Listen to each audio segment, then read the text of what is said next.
Hi all, greetings from the apocalypse. So I don't do a huge amount of work in wax. I do work in wax sometimes because there are definitely certain effects that are better to do in wax and certain that are better to do in metal. I admit I think my first love is metal because I love working with the torch and all that. But you know, there's just a million techniques. There's so many fun things you can do. So I always like to, at least dabble a little bit in other things.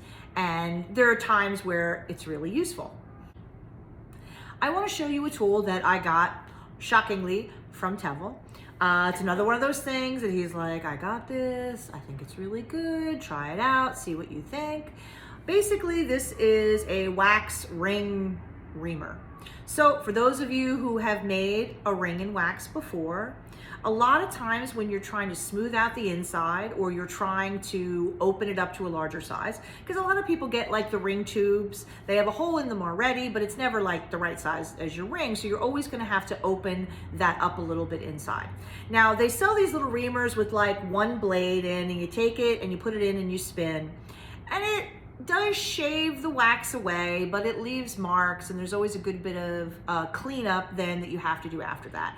And a lot of times it doesn't really make the opening round. I mean, roundish. But so enter the wax reamer. This has 6 blades on it, which I will show you a little close up of it. And the point being, I take this, I put my ring inside there, and all I really have to do, is flip it back and forth like this, kind of just spin it. And what it's doing, those blades are hitting all the way around.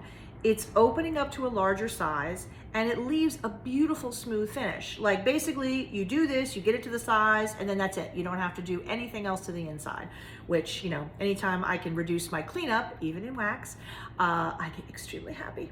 So I will show you a little close up of this, but this is just, to me, this is a tool that really works way better than any I've ever tried. It's not just a small improvement, it's a big improvement. So of course I had to share it with all you guys. So all you have to do is this. Now, because this is tapered, I'm gonna go from both sides. So I'm gonna do one side of the ring, I'm gonna flip around to the other side so that they match. There's only one downside to this tool that I have found, which is that it is relatively small. So if you're trying to size a wax ring in like size 12, like a really big size, this won't do it. You know what I mean? This is a little too small. It doesn't go quite that big. But since I am very rarely doing a ring that big, it doesn't really matter to me, but I'm just as a word to the wise. So you see, you just do this and little shavings of wax come out, and it's getting a little bigger, and it's beautiful and smooth.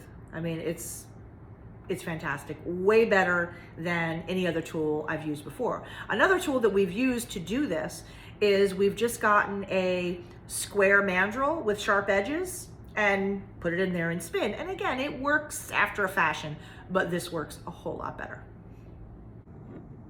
This is my reamer. So you see it has 6 blades going all the way around, and that's what basically makes you able to smooth out the ring and get it nice and even, because you've got the blades working all the way around the ring at the same time.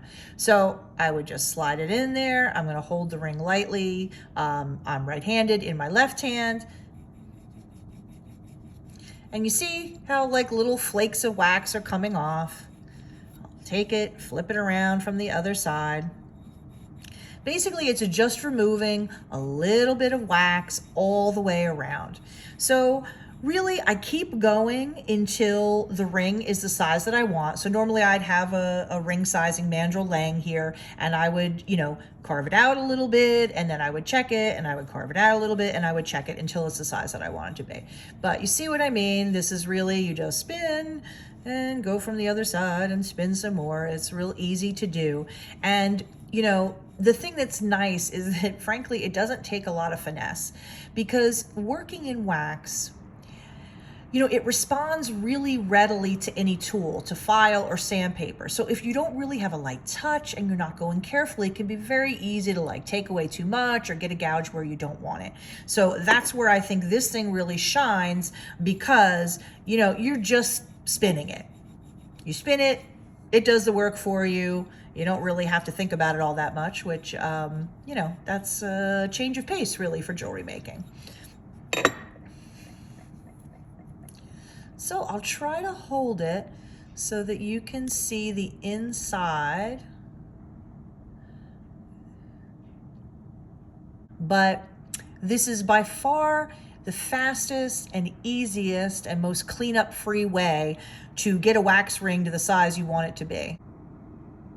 So here's an extreme close-up so that hopefully you can see what a beautiful, consistent, smooth finish it gives you. All you have to do is maybe dust off a few pieces of that stray wax that are laying around, and it's perfectly smooth and ready to go on.